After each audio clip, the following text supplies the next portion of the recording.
Okay. महाराष्ट्रातील गावाखेड्यातील जे विद्यार्थी आहेत आज या ठिकाणाहून सिलेक्शन झालेलं आहे त्यांचं, म्हणजे गावातील गावकरी आणि वारीतील वारकरी या दोन्हीही पद्धतीने आपण जर आज पाहत असू तर महाराष्ट्रातली वारी आपल्याला आज या ठिकाणी दिसते. आणि सोबत सोबत गावातला गावकरी कष्टकरी यांची मुलं ज्यावेळेस इथून सिलेक्ट होतात, त्यांचं सिलेक्शन होतं, त्यावेळेस आमचीही छाती अभिमानानं फुलते.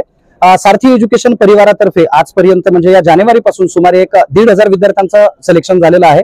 त्याच्यामध्ये मग ऍग्रिकल्चर फील्ड ऑफिसर असतील, त्याच्यामध्ये बँक ऑफ इंडियामध्ये असतील, बँक ऑफ बडोदामध्ये असतील, नॅशनलाइज बँकांमध्ये असतील किंवा सोबत सोबत बाकीच्याही ठिकाणी विद्यार्थ्यांचे भरपूर मोठ्या प्रमाणात कृषी सेवक कृषी सहाय्यक मध्ये सुद्धा बऱ्याच विद्यार्थ्यांचे सिलेक्शन झालेले आहेत. तर एकंदरीत आकडा मला वाटतं सरांनी सांगावा. टोटल जानेवारी पासून तर जून पर्यंत मागील 6 महिन्यामध्ये जर आपण विचार केला तर 1250 पेक्षा जास्त बँक अधिकारी त्या केसमध्ये सारथी एज्युकेशनने घडवले.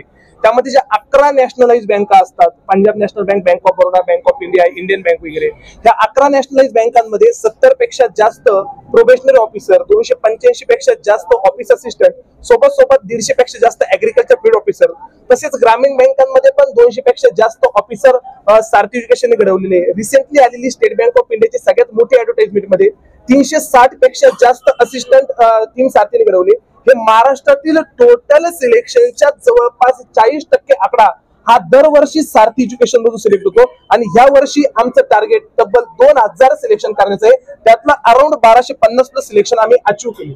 Yes yes. महाराष्ट्रातील जे 3 किंवा आमचे जे तरुण आहेत, सर्व तरुणांनी सर्व स्वतःच्या नोकऱ्या सोडून मला वाटतं स्वतःची गुणवत्ता सिद्ध केलेली महाराष्ट्रातली एकमेव टीम म्हणजे सारथी एज्युकेशनची जी सुरुवात सुद्धा आहे ती 19 फेब्रुवारी 2019 म्हणजे जगातला सगळ्यात पवित्र दिवस म्हणजे छत्रपती शिवरायांची जयंती, त्या दिवशी त्या निमित्तानं सारथी एज्युकेशन या संस्थेची पूर्ण स्थापना झालेली आहे. आणि तिथून पुढे हजारो विद्यार्थी घडवण्याचा जो वसा आणि वारसा हा आमच्या खांद्यावरती आम्ही पेललेला आहे.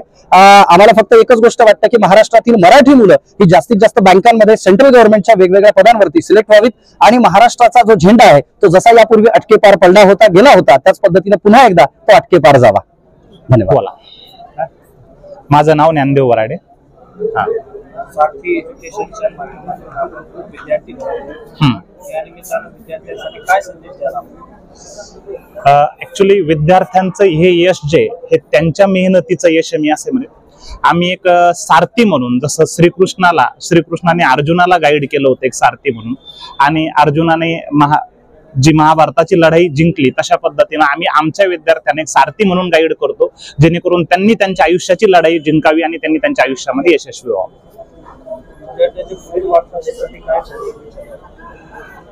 आमचे सगळे जे विद्यार्थी आहेत हे उद्या चालून बँकेत जाणार आहेत, बँकेत अधिकारी होणार आहे, तर त्यांना शुभेच्छा तर सगळ्या आहेच की त्यांनी त्यांचं आयुष्य खूप चांगल्या पद्धतीनं जगावं. पण सोबत सोबत त्यांचं काम करत असताना की उद्या चालून तुम्ही ग्रामीण भागात काम करताय, शहरी भागात काम करताय, तर तुमच्याकडे येणारे ग्रामीण भागातले विशेष शेतकरी यांना जास्तीत जास्त फायनान्शियल सर्व्हिसेस प्रोव्हाइड करत असताना, लोन प्रोव्हाइड करत असताना किती लवकरात लवकर प्रोव्हाइड करता येईल, शेतकऱ्यांना कसा कमी त्रास होईल या पद्धतीने त्यांनी त्यांचं काम चांगल्या पद्धतीने निभावावं असं मला वाटतं. नवीन जे विद्यार्थी आहेत बँकेमध्ये करिअर घडवू पाहतात त्याच्यासाठी काय संदेश द्याल? त्यांना काय आवडतं की बँकेच्या ज्या परीक्षा आहे खूप सोप्या परीक्षा असतात, म्हणजे हजारो जागा दरवर्षी बँकेच्या माध्यमातून भरल्या जातात.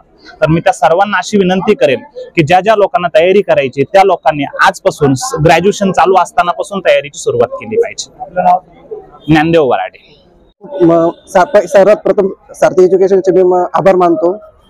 त्यांचं माझ्या यशाच्या वाटामध्ये खूप मोलाचं साथ आहे, म्हणजे योगदान आहे त्यांचं.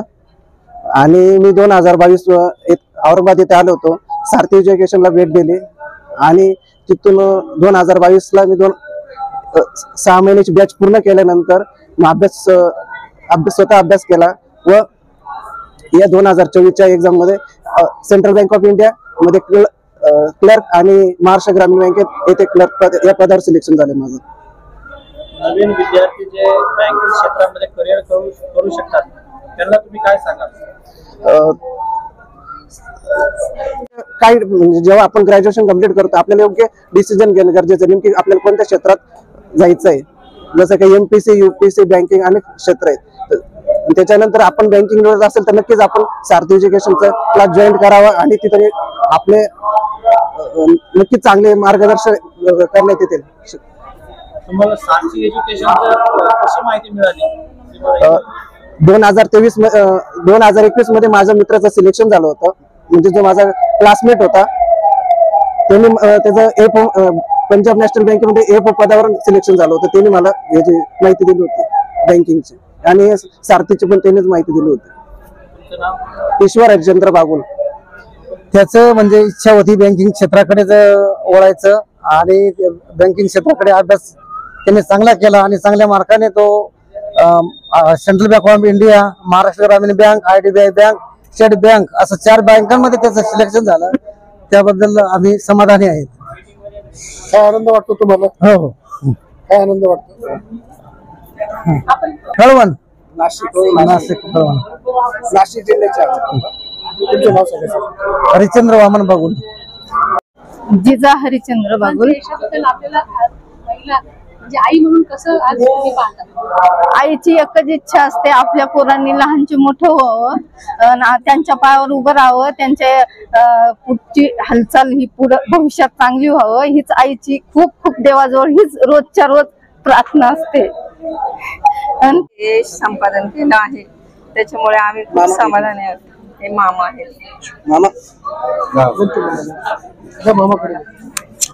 माझा भाचा ग्रामीण भागात शिकलेला आहे पूर्वीपासून, 8वी पहिली ते 10वी पर्यंत. त्याच्यानंतर त्यांनी पंचवटी नाशिकमध्ये शिकला, ग्रॅज्युएशन पूर्ण केलं त्याने.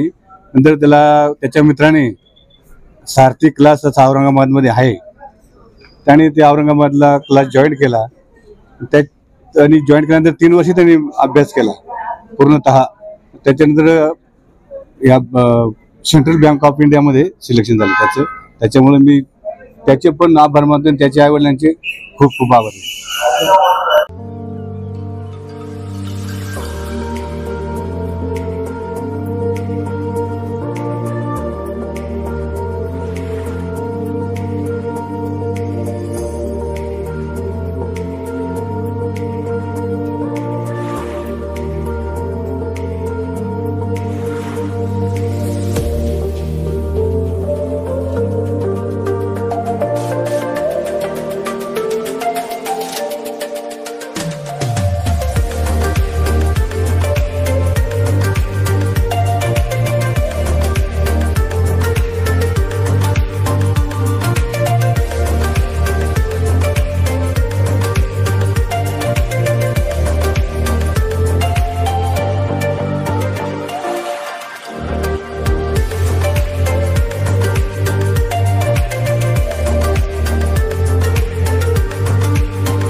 Subscribe now and press the bell icon.